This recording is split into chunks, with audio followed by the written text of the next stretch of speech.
Oh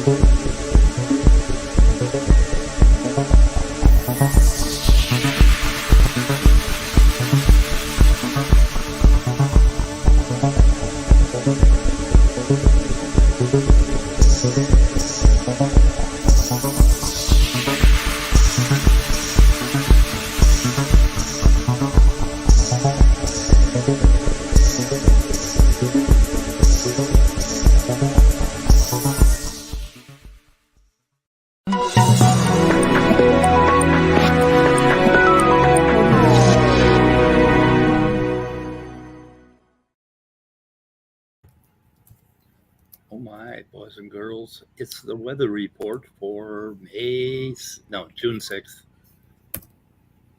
I got that wrong. What else will I get wrong today? Yep. I bet there's a whole internet of people that will be there for you to assist you with knowing what you get wrong. They will assist me. I heard that anybody out there in chat that doesn't hit the like button, I guess everybody did.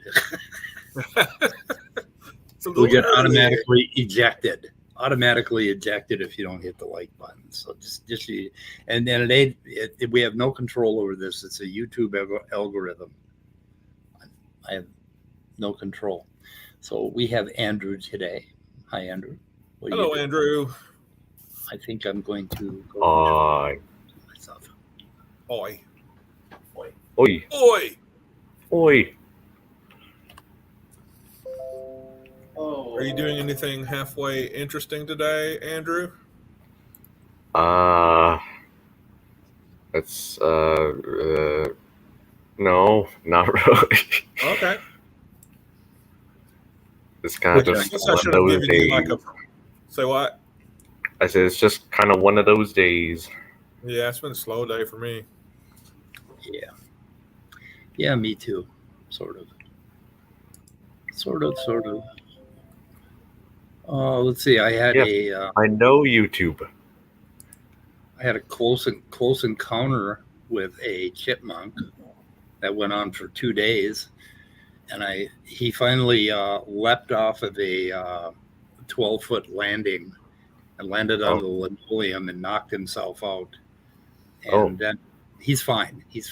I caught him in a butterfly net and managed to scoot him outside, and then he almost ran back in the house, but we ended up finally getting rid of him. I wonder how he's going to feel when the adrenaline wears down. I know he's going to have a headache today. Internal hemorrhaging or something. Right. He was hiding under my son's big stuffed dinosaur on the landing, and your son is a big stuffed dinosaur? My son has lots of stuffed dinosaur things and other things. How big is it? Well, this one's only about 1.5 feet, 2 feet high. It's a Tyrannosaurus Rex, and when you come into the entryway of our house, it's right above you, about maybe it's 10, 11 feet up. There's a Tyrannosaurus Rex looking down at you, which is cool. So it's more than I have. Yeah, my neighbor just put a Tyrannosaurus Rex lawn gnome. You know, some people put lawn gnome. He put a T-Rex in his yard just now out there, and it's looking into my yard. And he was like, "Is that okay?" It's like, "Oh my God, that is so okay." Do you think it'll keep the raccoons away? I hope so. That would be great. When's the last time you had to feed them? Last night. So I guess the T-Rex hasn't taken effect yet. Oh, he just put it out this morning. So, okay. Yeah. Cool. Yeah, I saw him carry it out there and carefully place it in the bushes. So it's pretty cool. So I suggested we get a brontosaurus and a bunch of other stuff. Just decorate our lawn, just dinosaurs wall to wall. Get one of those life-sized renderings of a titanoboa. Yeah. Nestlig is requesting the link, by the way. Ooh, so he wants a link. Maybe he has something to contribute today. That'd be good. I will invite. Or something that's irritated him. That's even better. I'm not so irritated anymore. I think I like the Christians now and the creationists. Really? Yeah. I'm not irritated. Since Sal Cordova came in and we had words, and we're like, I mean, our relationship is like horribly broken yet, but at least he showed up, you know? Yeah, the first step, I guess. Yeah, so I'm really encouraged. So I don't know. somebody's got to throw garage. I mean, does he have a rent? Can we get rid of garage? Hey, can we play the most recent Jay Patrick YouTube for a second? Okay. I want y'all to hear something. And of course, everybody go over there and hit like for Jay's thing. Let me. Hey, Neslig. Hello. I'm going to share my screen. Yeah. How's your voice doing? I know you had a cold last time you were in here, I think.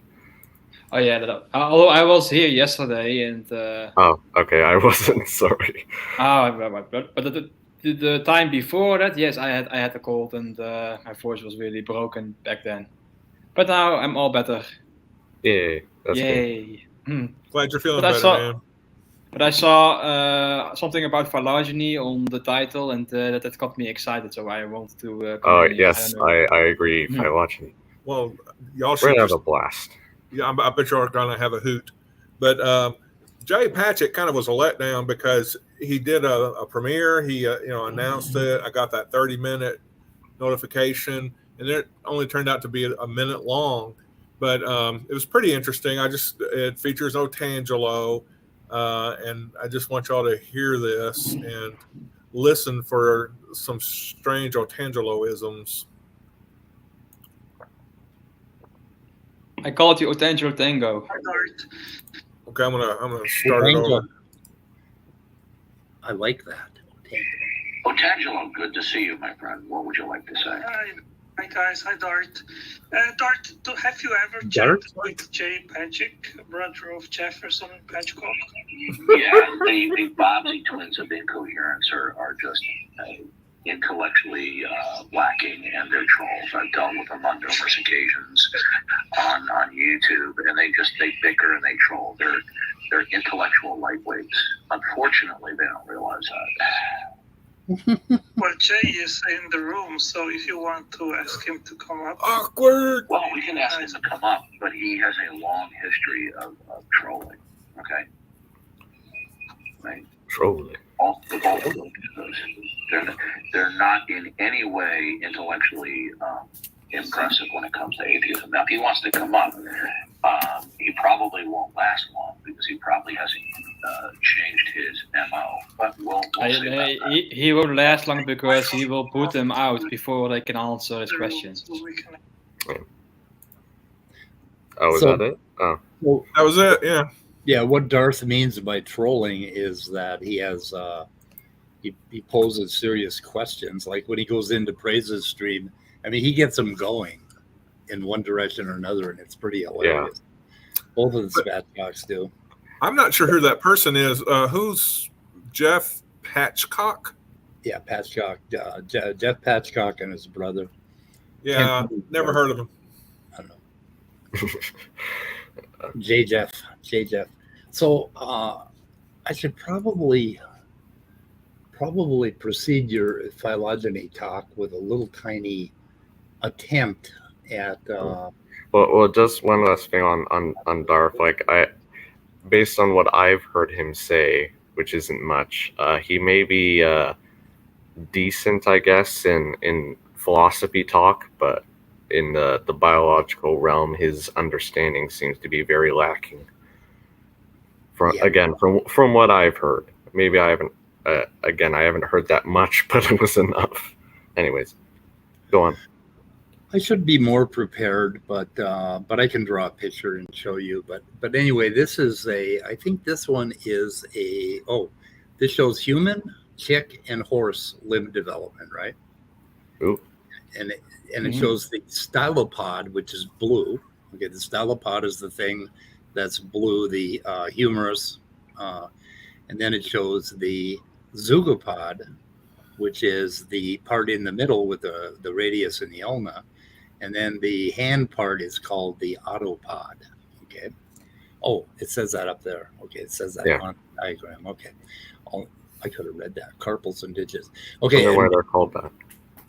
I don't. It's dividing them based on the key joints, like you have the elbow joint and of course the joint in the wrist, and that's Yeah, how they divide them up. But as far as the source of the words, I did look it up, but of course I forgot what they mean. Stylo, zuko, and autopod. Now, the interesting thing is that in fish, we have the same structure, except the autopod is not the rays of the fin on a fish, Right. like you would think. The Right. rays of the fin on the fish are more like derivative from scales. Right. Those little rays, right? So this autopod, and there's a whole bunch of controversy about the anatomy and in all kinds of stuff. But the autopod was sort of something that kind of like popped up from a bunch of bones that are sort of in the middle of the fish fin. There's a Right. bunch of little floaters in the fish fin that kind of give it rigidity, and those apparently evolved into the autopod or the fingers. Yeah, so a lot of people think that the digits literally evolved from the fin rays of the pectoral and pelvic fins, but of course that's, like you said, that's not how it worked exactly. Right. Okay, And of so course we have to be specific in talking about sarcopterygians. I wonder if So sarcopterygians also have a bit like they have a bit of like a rays in their fins, but not as extensive as the Right, yeah. actinopterygians. Yeah. Yeah, I'm just saying I don't know if the same bones we're showing here are present in the ray finfish. I can't pronounce the I don't think technical so. term for it. Yeah. No, So- I don't think they have like technically they don't have digits. No, I don't think. But they do have like a humerus and also perhaps the equivalents of the radius and ulna. Okay. I think they do. Yeah. what happens here is that the head and at the tail, there are tissues that produce a fibroblast growth factor 8 or FGF8, and they produce a lot of that. And then all of the tissues also produce something called retinoic acid, which is like vitamin A. It's not even a protein; it's a molecule, vitamin A, right? And the FGF8 and the retinoic acid kind of fight it out, and the FGF8 inhibits the retinoic acid. And what happens is at a point here where you see that little bump sticking out, it kind of looks like he has boobs, kind of. But you see this little bump sticking out on the embryo on the left, right? That is the they're right below that. Okay, there's a little forelimb field coming out. You can see that little pink line. So okay, the bump is where the heart develops. And right below that, there's an area where the retinoic acid is higher and the FGF8 is low, and that creates a forelimb bud. And what that does is it expresses a protein called TGF4 or TBX4. It's TBOX4. It's named after a domain in the protein, which is called a T-box. So it creates TBOX4. And then further on down, you'll see another pink little line. And that one sort of, we don't know. It doesn't use exactly the same mechanism, the retinoic acid and the FGF8. And there's a lot of things we don't know about why the hind limb pops out where it does. But it expresses a gene called TBX5. So TBX4 and we have TBX5. And if you look on mice, you'll find that TBX4, which is the forelimb, is on chromosome 11. And in humans, it's on chromosome 17. And then if we look at TBX5 in mice, it's on chromosome 5. And in humans, it's on chromosome 12. Well, why is that? Well, chromosome numbering and confusion is not something that you should base your arguments on. It turns out now there is a protein or another gene right to the right of the mouse gene called RBM19. And I don't know much about what it does, but it's in the same spot. It's right to the right of the TBX4 gene on TBX5 gene on the When you say right, you mean downstream of the gene? Downstream. So if you look at the gene map, I can show it to you too.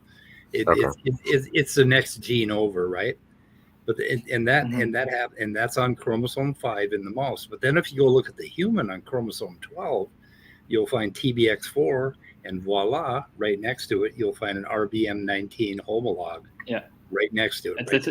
It's called synteny, where you have the same gene neighbors on the chromosomes. Yes. Right. The genes. Also a bit of the chromosomes, like we give them numbers based on when we number them, we gave the numbers based on their size. Like the chromosome 1 is the largest, and 2 is the second largest, and so on. Oh, really? And then we tend to, we tend to. And when you compare the different chromosomes of different species, the number 1 of each is not necessarily homologous, or maybe not entirely homologous. In the case of chimpanzees and humans, it often is, of course, but for a strange reason somehow. Right. But yeah. That's just because we happen to be very closely related. Yeah.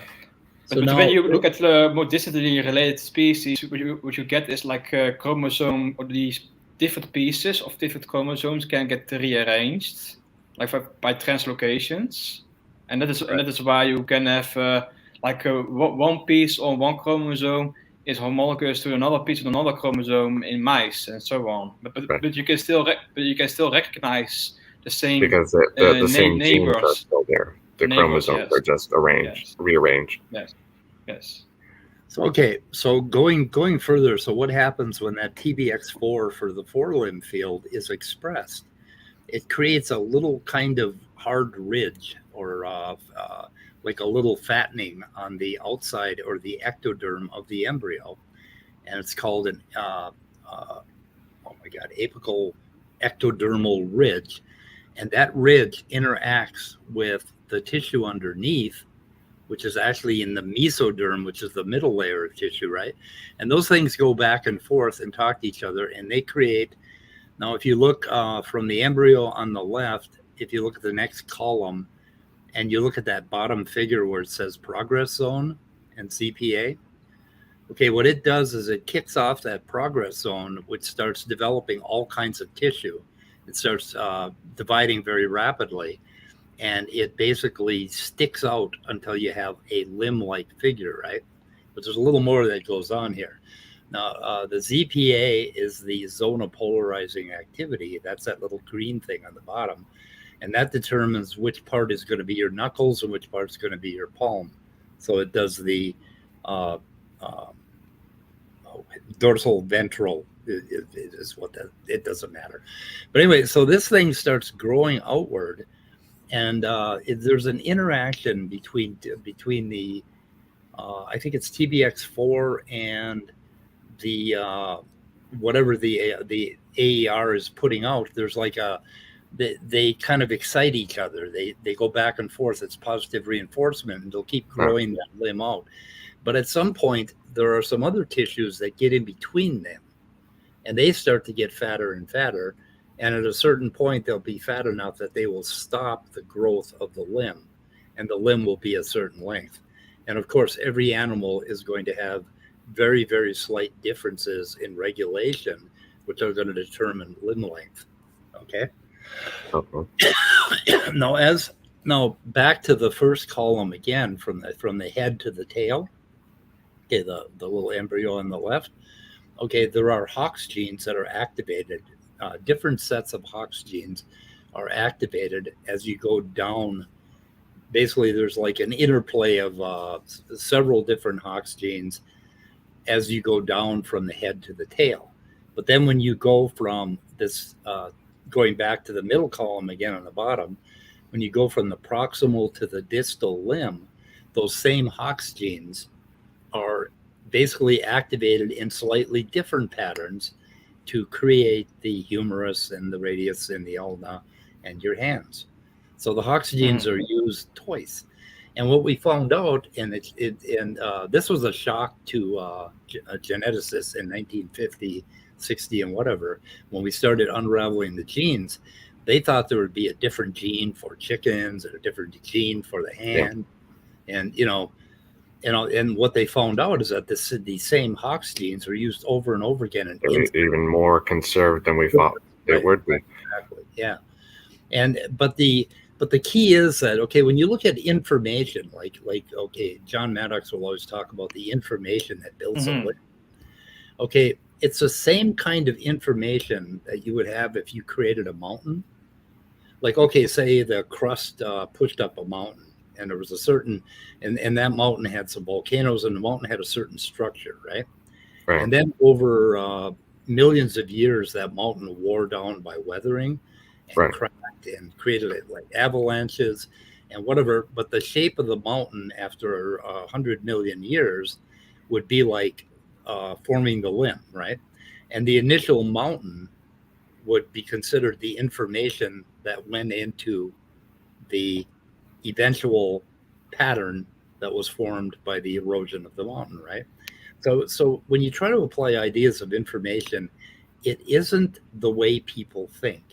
That the information that creates a humerus, and then there's a little blueprint for creating the tibia and the There's not a specific gene. I think I can give a different structure. Yeah, I think I can give a good example. Like one good example is you know how stripes form. For example, the stripes of a zebra or the stripes of a leopard. It's a reaction diffusion. How do you call it again? Reaction diffusion model or something. I don't know what the technical name is. Yeah, I know what you're talking about. I can't remember either. There's a reaction diffusion system. Yeah, it's basically the pattern emerges from the interaction between several components where they promote or inhibit each other, basically crosstalk, and you get this pattern from the bottom up, and you cannot determine from a priori where exactly the pattern where there is a black stripe or a white stripe or something, but that is just determined from the reaction diffusion model. So, and it's also interesting to note that in the case of digits, they are also determined by a reaction diffusion system. So digits are a type of stripes, basically. Because that's how they originate. Like first, you have like the hand is just like basically a webbed thing, and you have stripes, and some stripes denote cell death, and then the webbing are destroyed, and then all that's left are the digits themselves. The only caveat is that's not simply chemicals interacting with one another spontaneously. You do have a genetic component where the different stages are being kind of regulated, but like you said, it's kind of a combination of both, basically. And the reaction diffusion system determines which set of genes are turned on and which set of genes are turned off, and that's how the pattern emerges. Yes. If I were better prepared, I could show you an example of that. It's interesting that the same thing that happens with tiger stripes happens with creating your neurons. Okay, there's a little cluster of cells, and one of the cells produces more of a particular, expresses a little more of a protein than the other ones, or expresses a little more of a gene, right? And it wins the race. So out of all these cells, there's one of them that has, because it's analog, there's one of them that has to have the most stuff. And the one that has the most stuff becomes a little bud. And what it does is it laterally inhibits all the other cells and tells them, hey, I'm in the lead, I'm in charge. You guys back off and start producing less stuff. Right. And those cells become the thing that wraps your neurons, the little fat cells called glia, the glial cells that wrap your neuron. And that one becomes your neuron. And that happens over and over in developmental patterns. We have this pattern of lateral inhibition. And there's some more complicated ones that they call French flag, where you can end up with 3 different stripes. And when you look at how insect bodies are patterned, they have this these overlapping zones. And the interesting thing is that the the cut between the segments of the insect actually happen in the middle of the overlap. They don't happen, right where they overlap. Or they don't happen at the edges. It's basically an overlapping thing, and they pick the middle and they cut the thing. So there's all of these different formulas and patterns that come up, and they're really very, very interesting. Mm-hmm.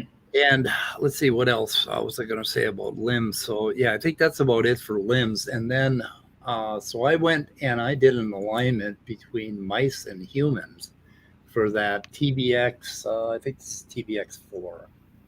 Did I do It doesn't matter. I did either the blast alignment. I did a blast alignment, yeah. And this is for the protein. And the places where you can see stars are the same in identical. Yeah, as they are in a human. So, and then there are, you can see that there are some amino acids that are different, and there are some deletions and some insertions and that sort of thing. And then I went and did the actual RNA, okay, and the RNA is going to tend to vary even more. Now this is how we do phylogenies. I think this is DNA because I see a T and not a U. So I think it's DNA alignment. I use the RNA transcript, but they apparently they translated it. Well, they usually reverse it to the U to a T then. So yeah. I think this is the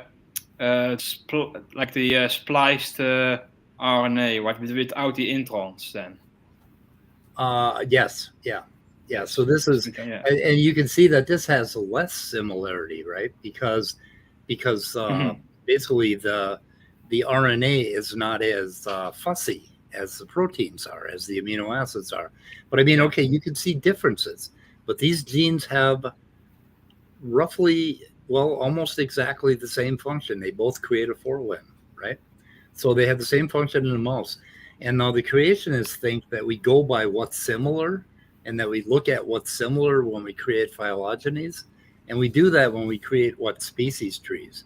But to figure out a phylogeny, what you're looking for is a bunch of differences. We're looking for things that are not conserved. So we're looking for these little things where the dots are. In some cases, sometimes you do want to use more conserved elements, but generally, in a lot of situations, you want things that are variable. Yeah, they wouldn't give you a tree because there's no difference at all between species. So they would just say that you're the same species.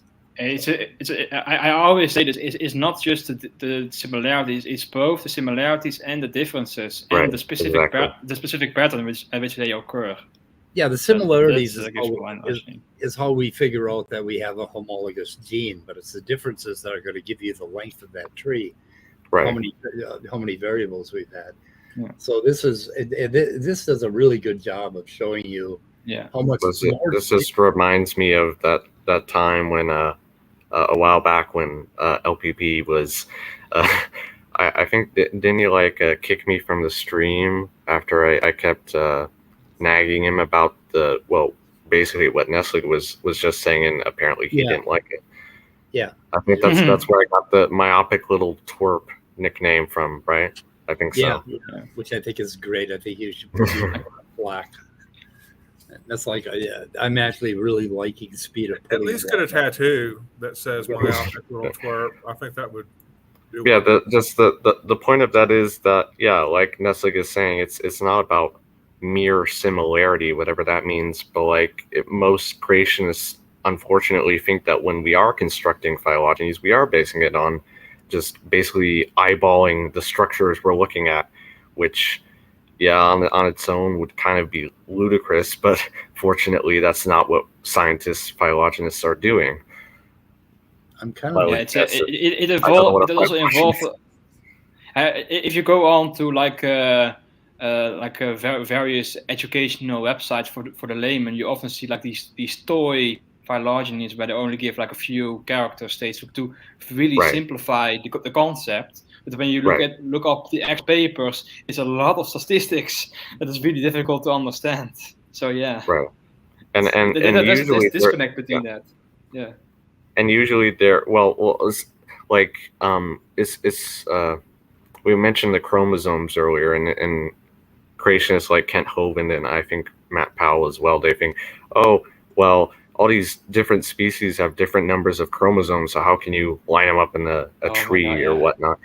Yeah, well, they suggest that we do that. That's how they came up with that 85% with chimpanzees, because they just started at one end and went to the other, and they weren't concerned about any differences at all. Right. And like that concept is so wrong on so many levels. Like they think that having more chromosomes means more better somehow. Right. Or at least they think that we think that. Like I have no idea where they got that from. Like it's such a bizarre concept. The interesting thing with mice is they did a big study of a whole bunch of different mice species in Europe, and I think they've got like from 28 chromosomes to 96, because they've had all kinds of joining and splitting and that's just within one created kind, right? There's all those different chromosome types, and if you were to align one species of mouse with another, like a German mouse with a mouse from France, you would end up with it's only 76% identical. It's something I did a couple of years ago. Like you have what's the graph called again? I need to look up the specific name, but you can basically compare the structure of genomes by aligning how the genes are arranged across different chromosomes, and you can get a graph to see how similar they are. And you compare, like for example, one mice to a rat. And then another graph, you compare chimpanzees and humans, you will see that the chimpanzees and humans are much more similar to each other than the rat is to the mice. Right. Yeah, I didn't have time to download the chimpanzee for this TBX5 4 gene that I did. And if I had, you would see that there are far less differences between humans and chimps. And in fact, I think a lot of proteins that I've run alignments on are identical between chimps and humans. And again, I think we should highlight the point again that having different numbers of chromosomes does not necessarily mean different numbers of genes, because again, you can have chromosome rearrangements, you can have duplications essentially in translocations and split them apart from each other. So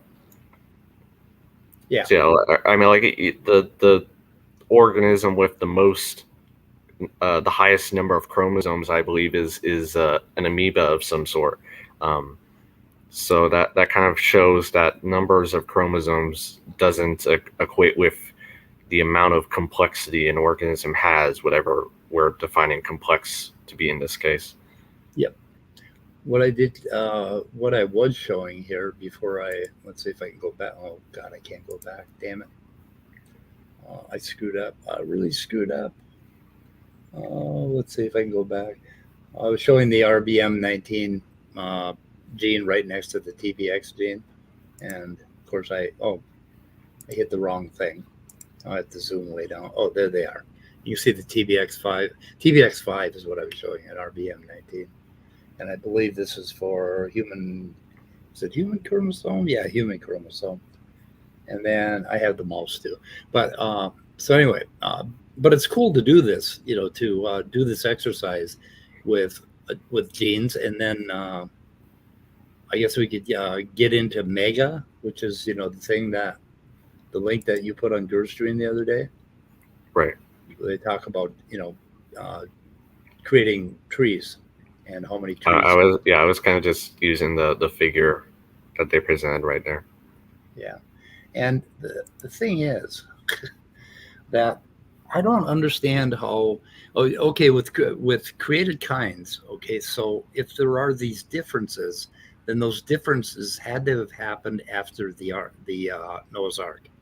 So there had to be unbelievably rapid mutation in order to get these differences between mice and humans and chimps and humans, and chimps and gorillas. And we could leave humans out of the equation.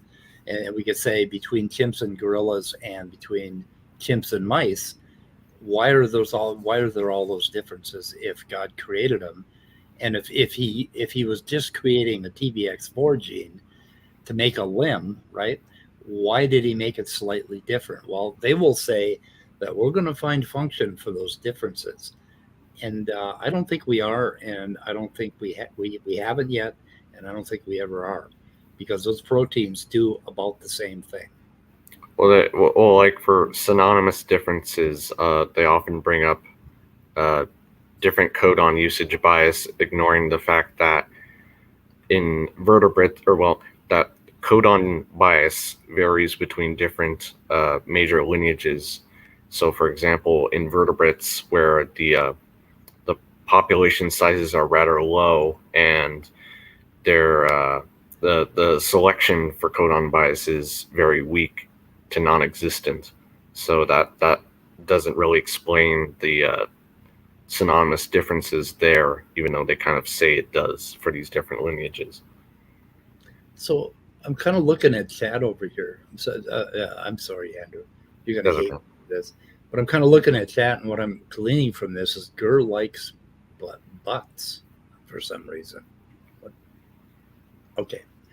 Never mind. Oh, okay. Something about Gur and butts. I don't know. I'm not sure. Did you have anything you would like to add to what I said, Nestle? Oh, sorry? Or I was talking about codon bias and how creationists often claim that explains these synonymous differences between the genes of different organisms. Oh yeah, I think you have covered it good. Like I think the codon bias stems from some species tend to use certain tRNAs with a specific codon, and then some codons are better for that anticodon. And you have also instances where in some species they have a high GC content. Right. Which is also correlated with like a higher degree of like temperature resistance, I think. Right. But those are not always like those cannot always explain differences between like for example humans and chimpanzees. Like we have the similar codon bias in that regard. So it's in some cases you can explain that, but not in all cases. Right. Well, that's actually a good point I hadn't thought about before when you brought up chimps and humans, that you can maybe sort of explain it for these broad lineages, but within a certain lineage, closely related species, that doesn't explain the specific pattern. Like I said, within vertebrates, you generally have a specific level of codon bias selection for it. For like Drosophila, you have a slightly different amount of selection for it, depending on the population size and which gene you're looking at, because the codon usage bias is generally higher for more essential or more expressed genes, basically. Or as far as I understand it, at least.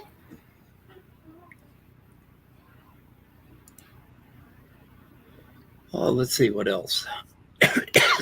Also, one thing I want to mention about the Hox genes, like you have mentioned, the Hox genes are involved in the limb organization.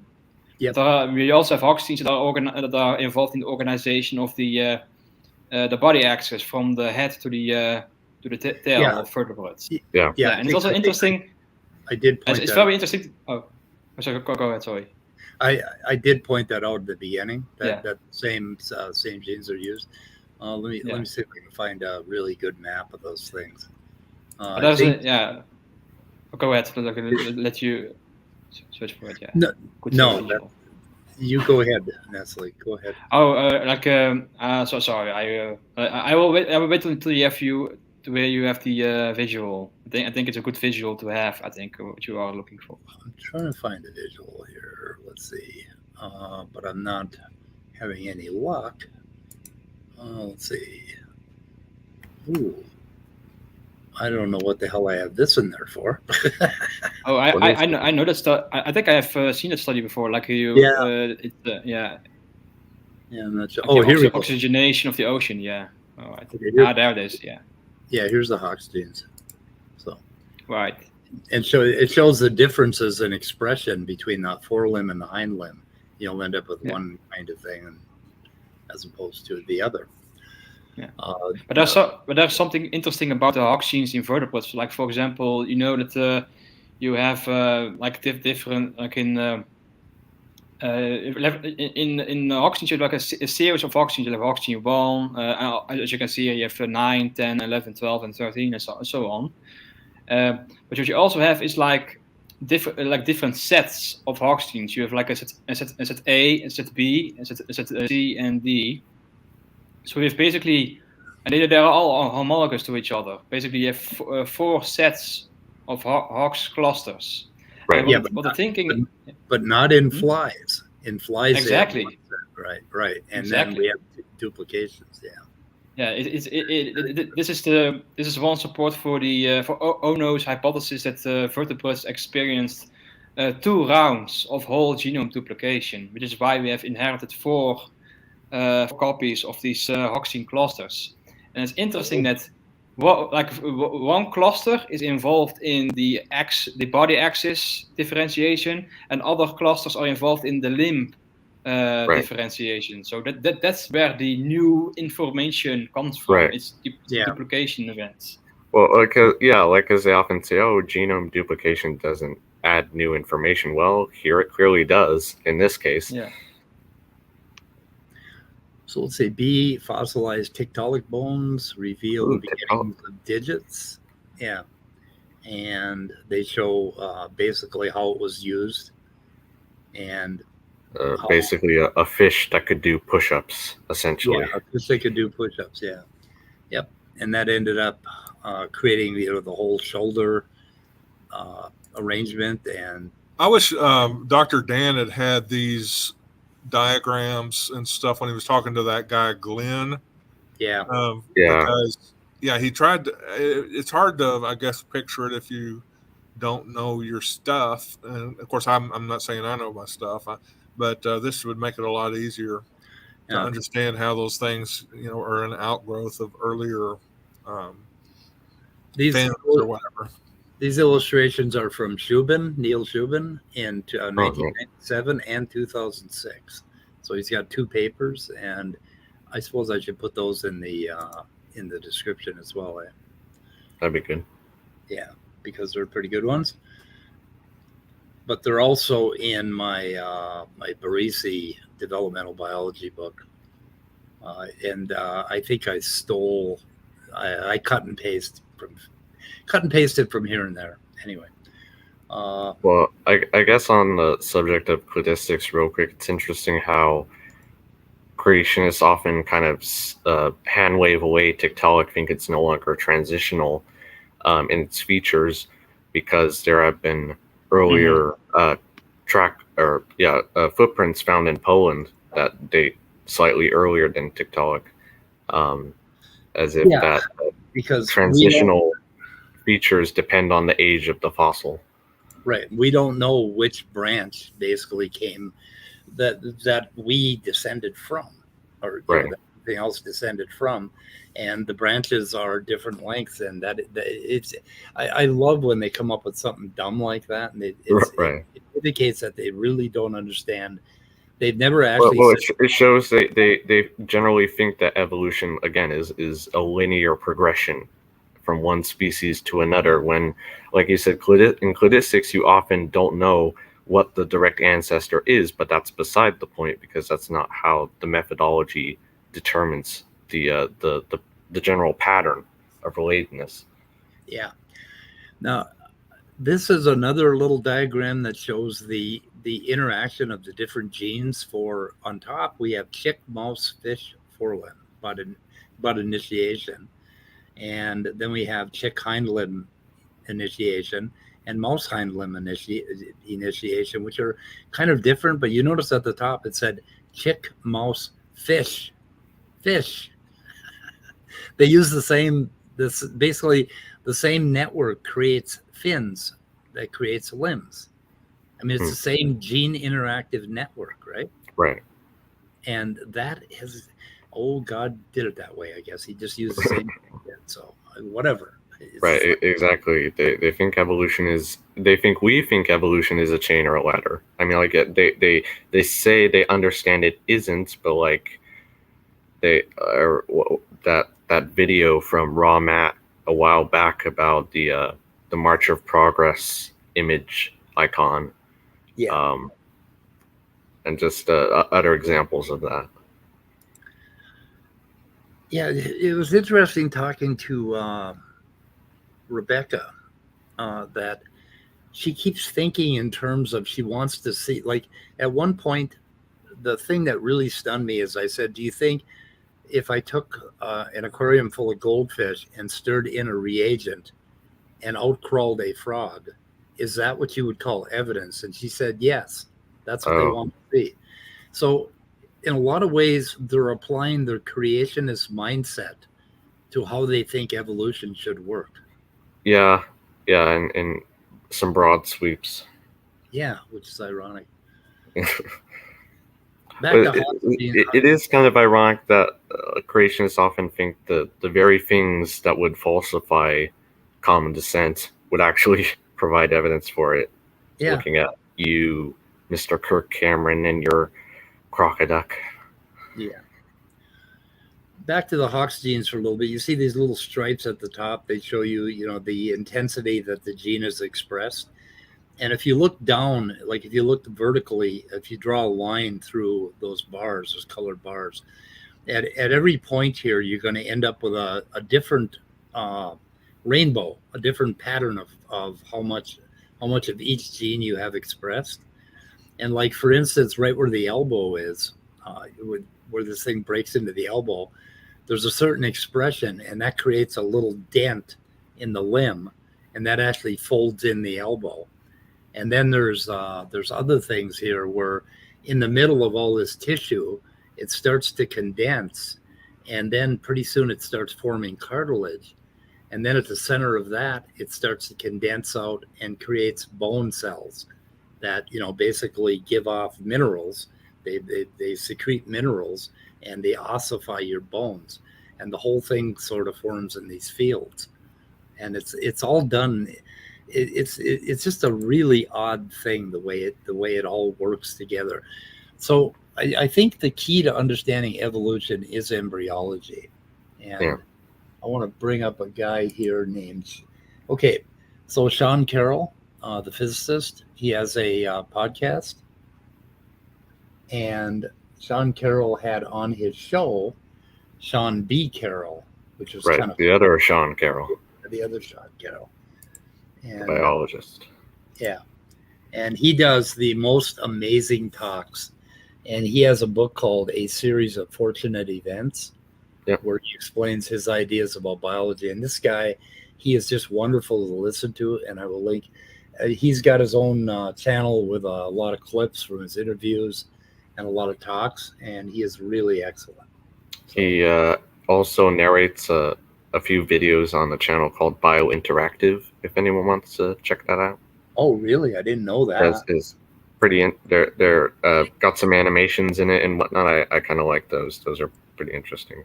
Oh, I for think a layman like me, at least. I'm subscribed to it, but I didn't know that he narrated the videos. Yeah, the evolution kind of type of videos on there. Yeah. Okay, I'll link him in the description, but he is he's really enjoyable to listen to. He told long stories about Darwin and the other two guys that kind of they came to the theory of natural selection at about the same time. Right. Yeah. Alfred Russel Wallace. Yeah. Yeah. There's another. Russell Wallace had a partner. So. Yeah.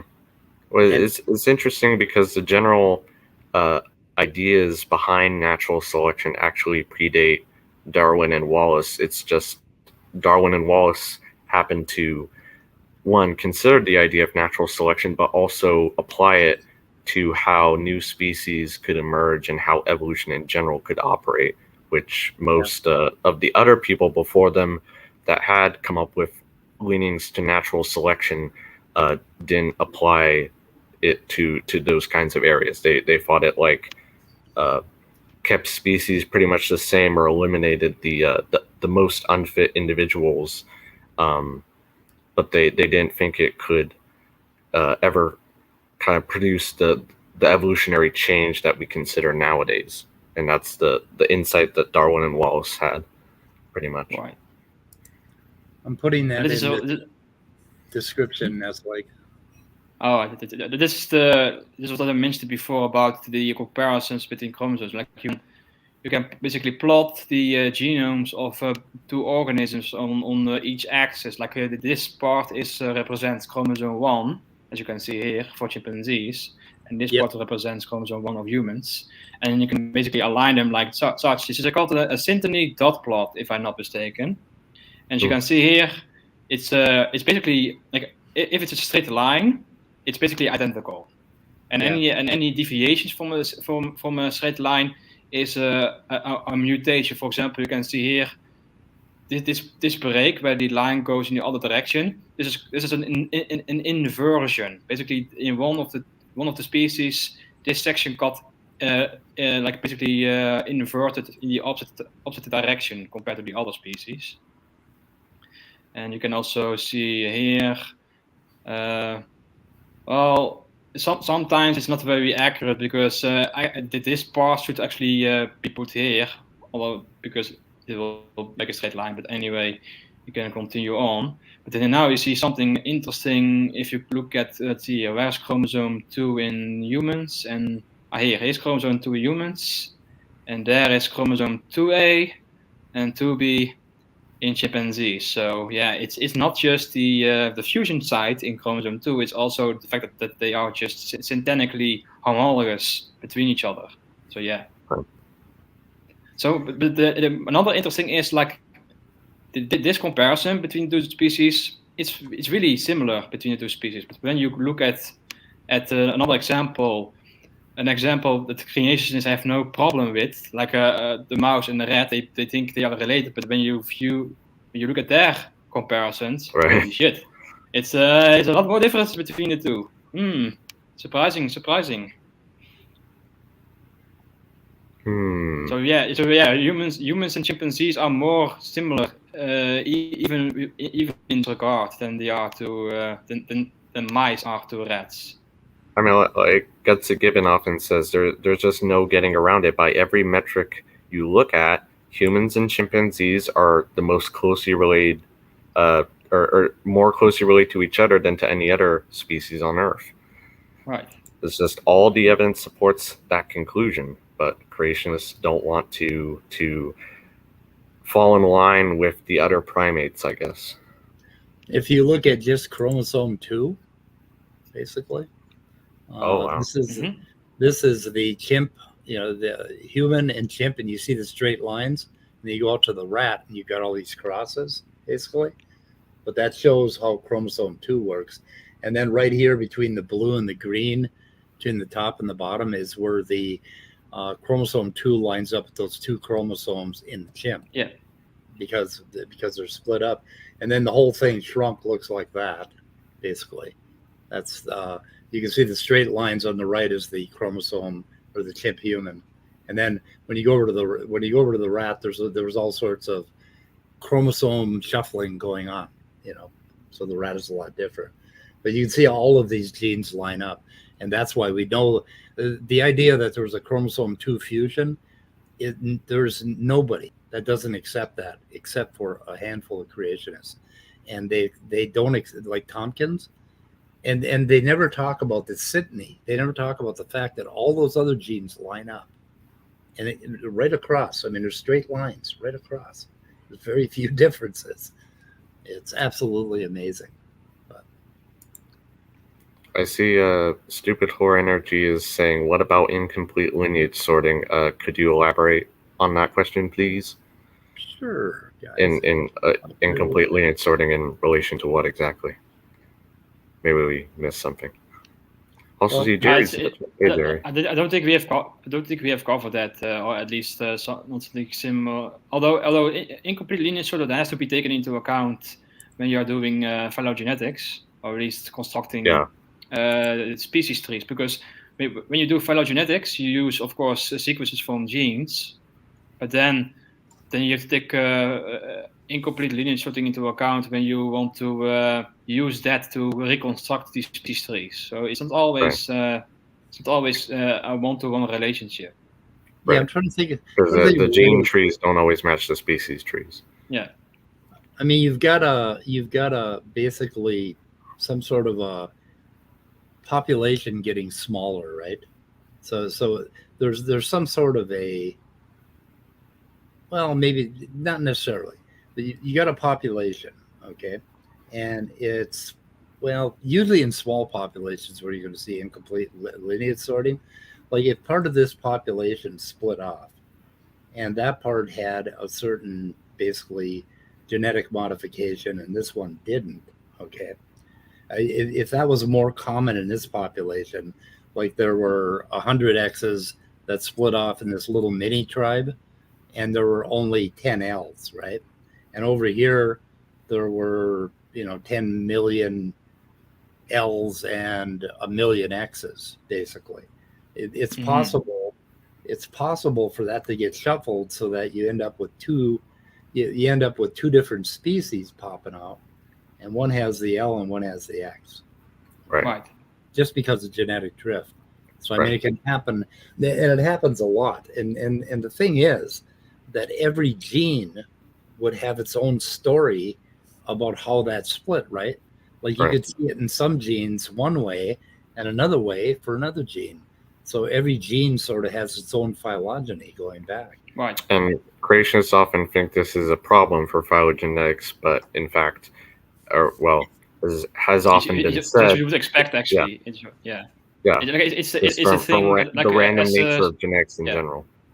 Like as Stupid Horror Energy pointed out, like gorillas are in some respects more similar to chimpanzees than to chimpanzees. Like I think about 1/3 of each gene is more similar to gorillas than to the chimpanzees, and it's actually and when that came into view a couple of years ago, creationists went all full bonkers, because then they think, that shows evolution is false, because why would 1/3 of our genes be more similar to gorillas? But then when you do the math of coalescence, you would actually expect something like this to happen, because then you have this ancestral polymorphism, and some polymorphisms are sorted into gorillas and into humans, but not into chimpanzees, and that is how you have more similarities in some regards to gorillas. And just to add on to that, it's interesting how we find incomplete lineage sorting mostly in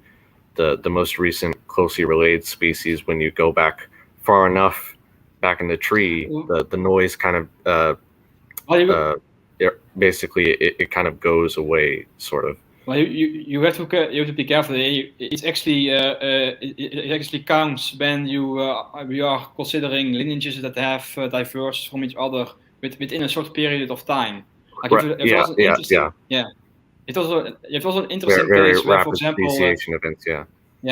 For example, a good example is like a group of birds called the Neo-Aves, where or something. I think it's called the Neo-Aves. Yes, it's basically another good one. I think would. Yeah. Go ahead. Oh, sorry.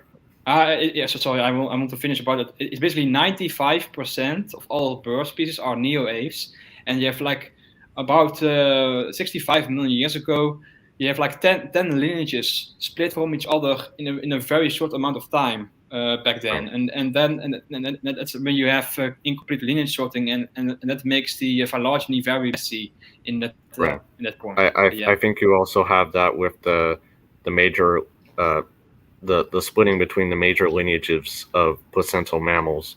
They also had that type of rapid speciation process.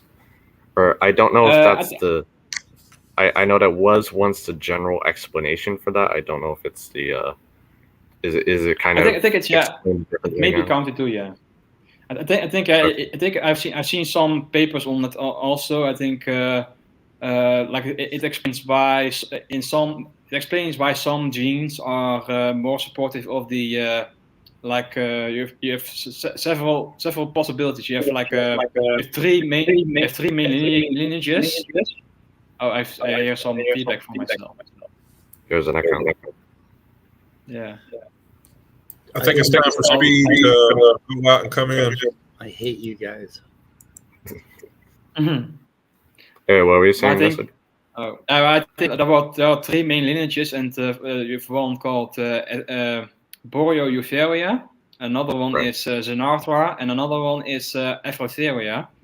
And basically, you have one possibility is Aphrotheria is more closely related to Xenarthra, or you have a situation where Aphrotheria is more closely related to Boreoeutheria.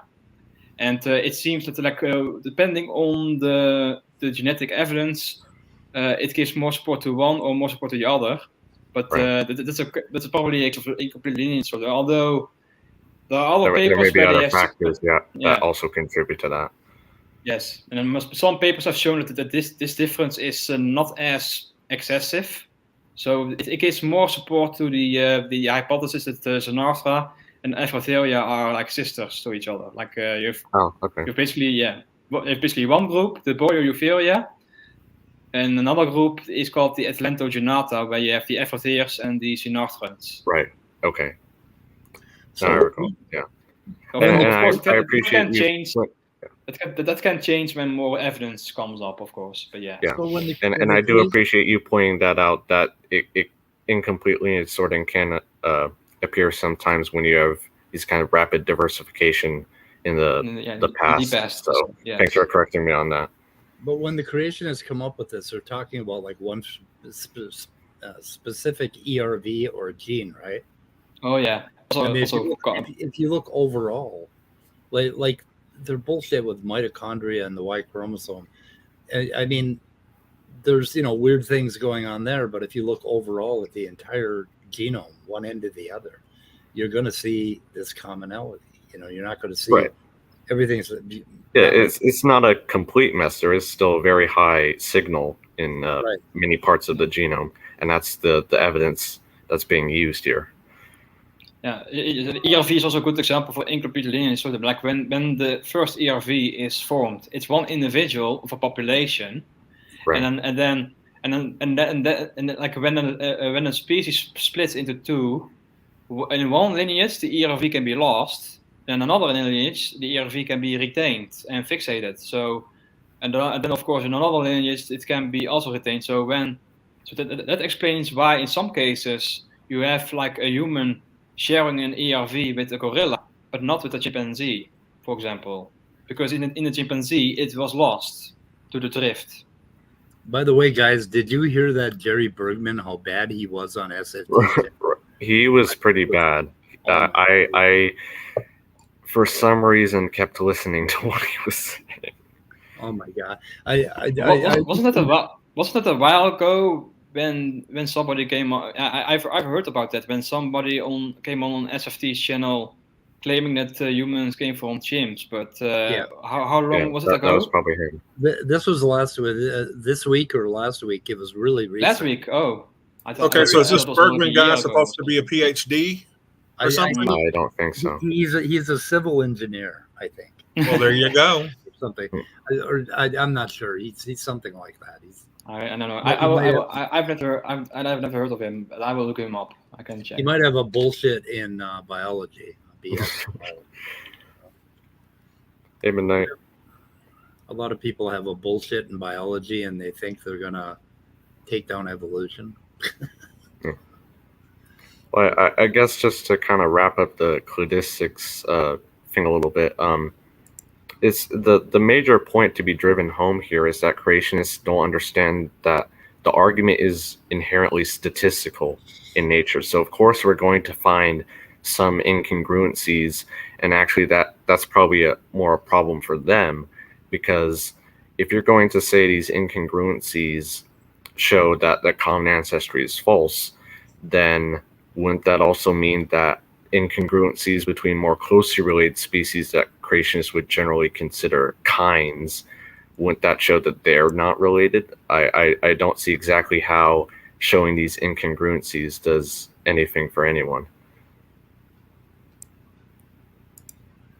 I've got something here. Chromal from Stupid for Energy. PZ Myers debate with Bergman. Ooh, a playlist. Oh my God, PZ Myers and Bergman. Oh my God, that was. Although that was a very old debate. I remember. I think I remember him saying that everything is like irreducibly complex, maybe except for atoms or something like that. So even molecules are irreducibly complex. That is. How many times are they going to have to try doing irreducible complexity? It's been just proven. Even he doesn't go as far as Michael Behe. Yeah. Like Michael Behe wouldn't claim that, like, for example, methane is irreducibly complex or something. That's stupid. That's probably because that's what he breathes with all the shit he spouts. Oops, sorry. Oh, this is just a wonderful find. Thank you, Stupid. Why would he claim methane is irreducibly complex when no one says that evolved? That was sort of going a little further, but I think his logic is like, if you take like one hydrogen from methane, then it wouldn't be methane anymore. Ergo, well, yeah, by definition. I don't know. I don't know either. Although, bear in mind, I may misremember the details of the debate, so please don't take my word for it. Like, please watch the debate, so to know for sure. But I think, if I remember correctly, he said something like that or so. Yeah, I don't know. Yeah, along those lines. Yeah, I don't think PZ would debate him now today. PZ has gotten a little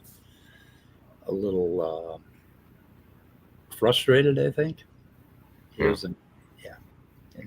Hey, Beamsy. I was actually right, but not even as extreme as I should be, because I looked Jerry Bergman up, and I see that he has claimed that even a single carbon atom is irreducibly complex, because if you rearrange the protons and neutrons, then it's no longer a carbon atom. Oh yeah, it would be like a nitrogen atom, and we can't have that. Also, my son also pointed out that research on RNA, the RNA stuff, the RNA on basalt glasses. Basically, they've found polymers up to I heard of that. 300 in length. RNA polymers. You know, if the if the nucleic acid is available, basically. And then they show there are other papers that show where it's available. But I have links for that somewhere, for all of that. Speaking of geological related subjects, so Beamsy, I saw in the side chat you were talking about SFT's new flood geology video. Did you want to say anything on that? Or? Oh, I'm going to say a lot about that when I get rounded to it tonight, but... okay. Oh... On a scale of 1 to 10, how bad was it?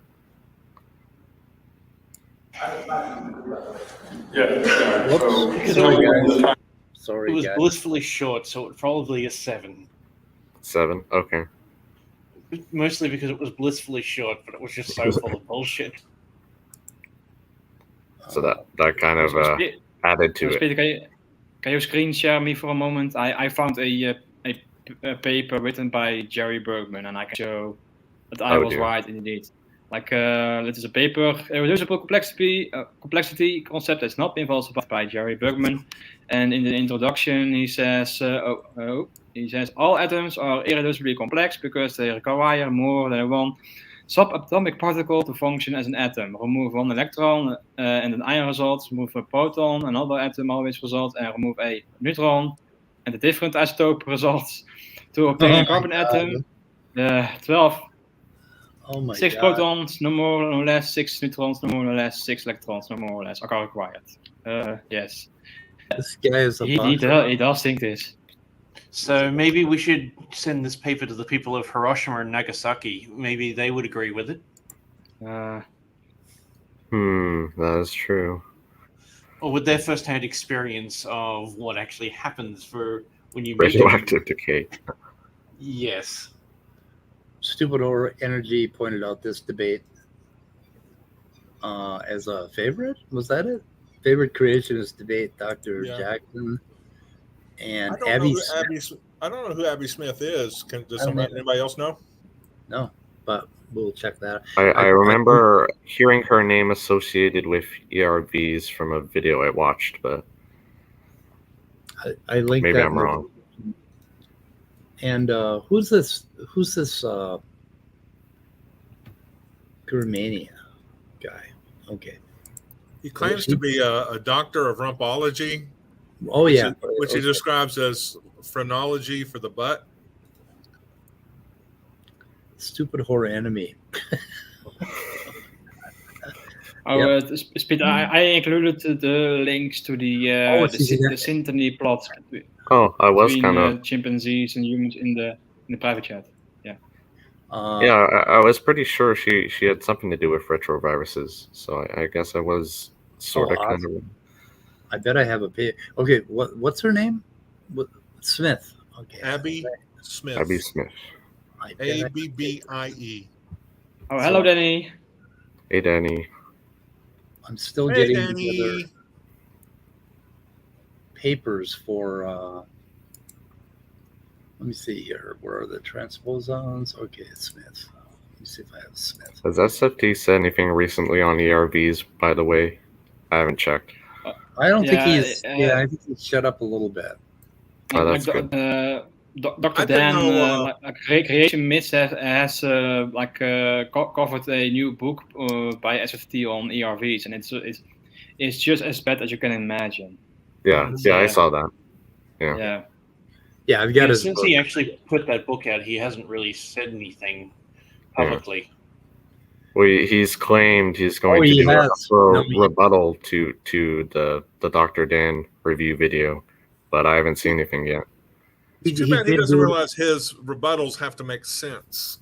He did do a little bit of a rebuttal, a very short one, but he's claiming he's going to do a bigger one. And he's also coming out with a rebuttal handbook. So he's going to have like a 30-page rebuttal handbook. Oh, that should be interesting. Yeah.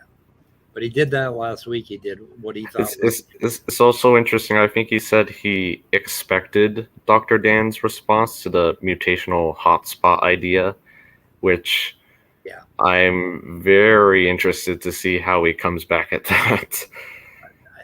He's got some there's a and I forget. I guess he's just going to repeat the same thing over again. Yeah, we'll get into that hotspot bit. Yeah, but it'll be fun.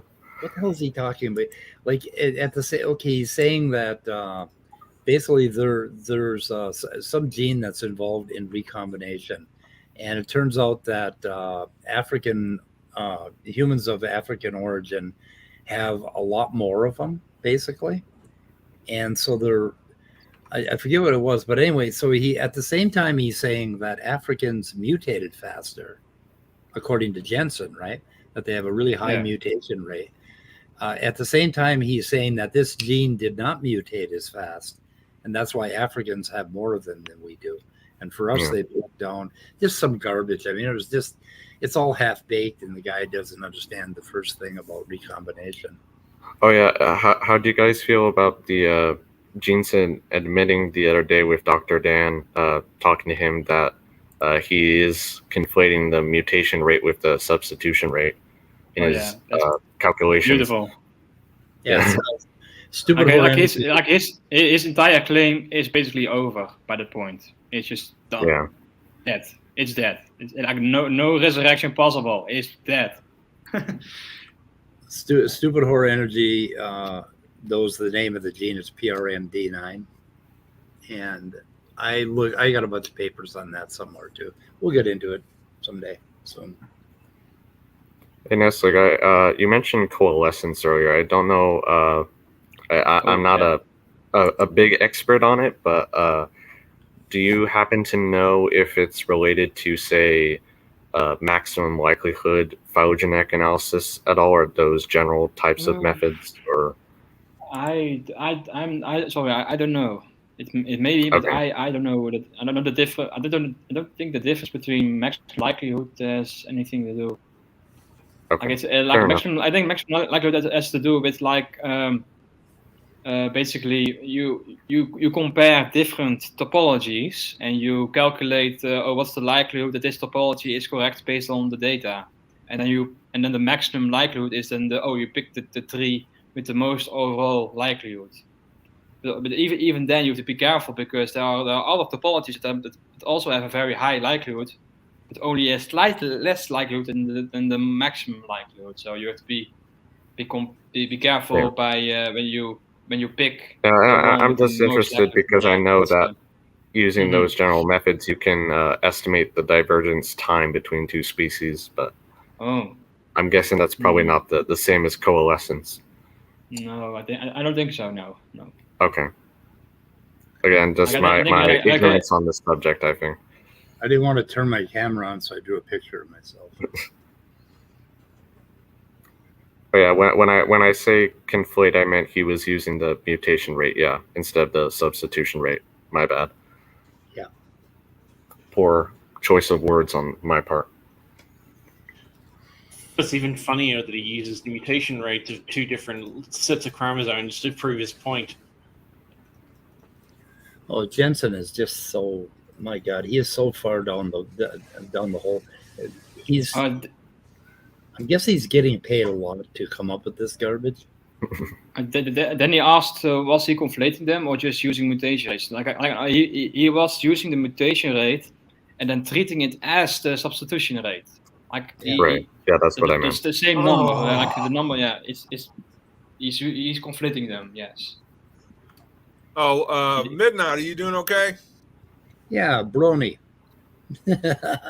So let's check on the Brony. Hey, Midnight. Hey, Midnight. Yes, I'm doing okay. Okay. How you doing? We were concerned. You've been real quiet. For God's sake, check on the brony, Scott.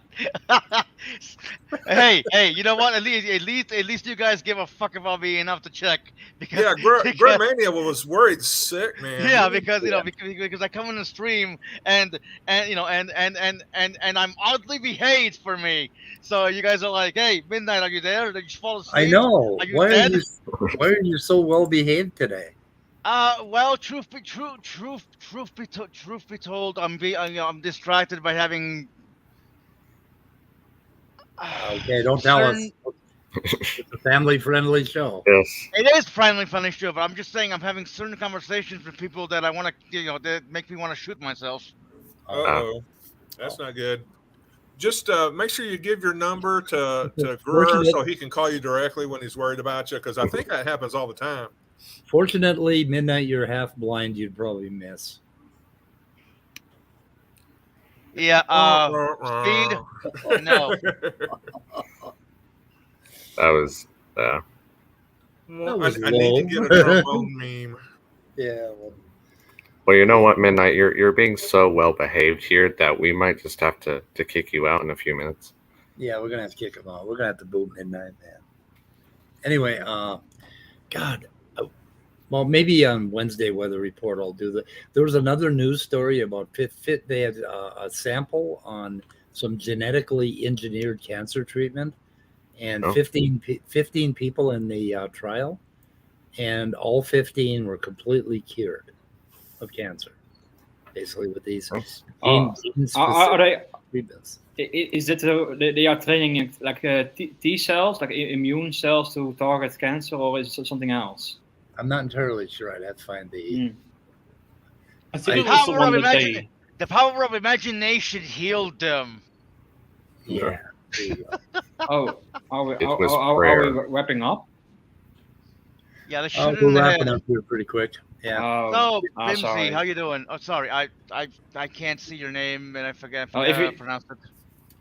Well, if you are wrapping up, then I have an announcement to make that Jackson Reed has uploaded another video on the orangutan style, and I contributed to the test.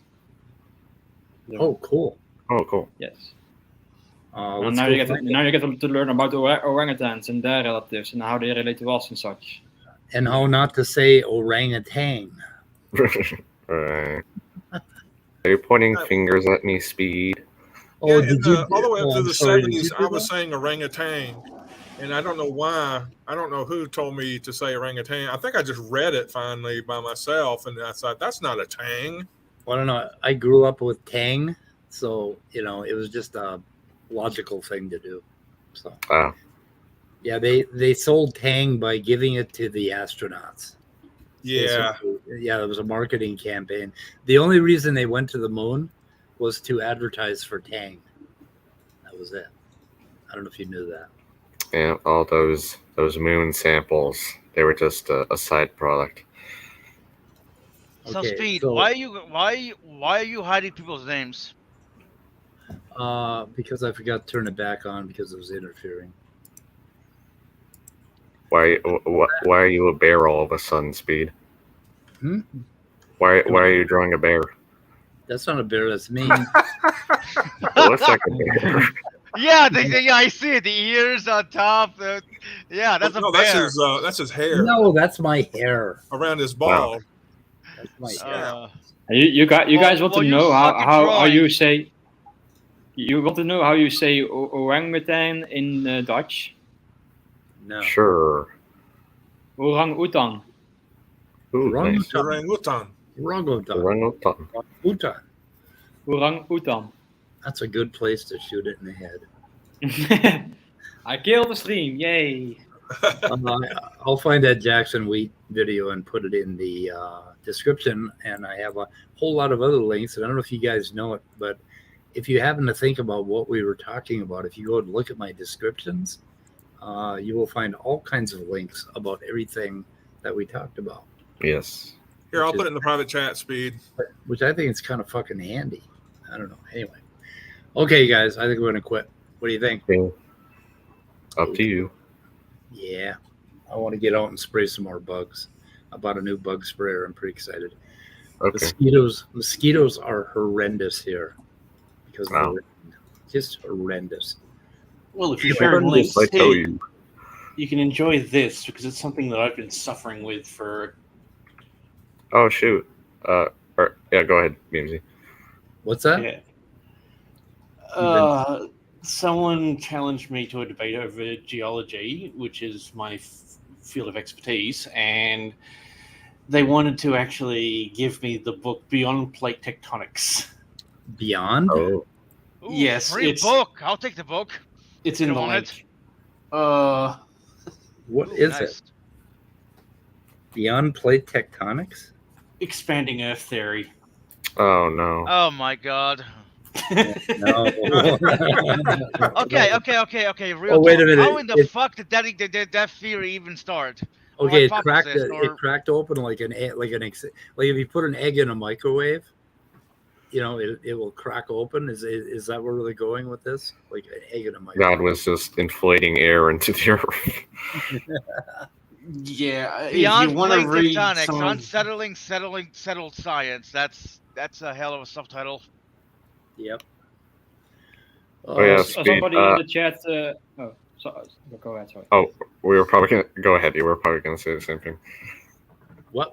Oh yeah, somebody in the chat was saying that the Dutch are saying orangutan sounds closer to the original Malay. Like it's probably because the Dutch were the original colonists in that area. Sorry, my country was not the best in the past. So I guess people forget about the Dutch East Indies. So do you want me to put from Beamsy for that book link, or do you want me to leave your name out of it?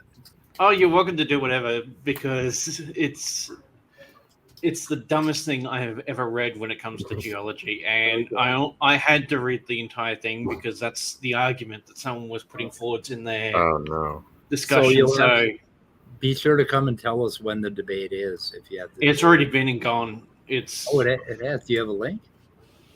It's not on YouTube. It was an actual face-to-face debate. No. Really? Wow. Where was it located? It was in Brisbane. Was it recorded? I don't know. Well, Beamsy, at least you did your due diligence. Yep. When it comes to debates, I will always give every piece of information that I'll be using in the debate beforehand, so people can research what I'm going to be doing. And anytime that I actually use a piece of information, I always link it. So it's just that was a suffrage to read through. Yeah. I bet. Okay, we're going to shoot it in the head, but by the way, go watch the current episode of John Oliver. Why? I think we're about to talk about ALUs. I'm sorry, Jerry. Oh God. Anyway, we need to do a little prep on that. I did the switch from embryology back to AL to transposons. So Okay. we will do it. So All right, stay tuned, Jerry. Text me and We'll remind get to it. try to find out particularly what he wants to talk about. Or he just wants us to discuss ALUs. I don't know if he said anything other than that. Yeah, I did that about a week ago. Remember I was talking about how signs were created? Well, I think he wants us to talk about specifically with regard to evolution. Okay. Gotcha. We'll work on that. But we're going to shoot in the head right now. Okay. Everybody can go watch John Oliver talk about policemen in schools and how it's not working out. Okay. Goodbye, cruel world. Yeah, I've got to keep going.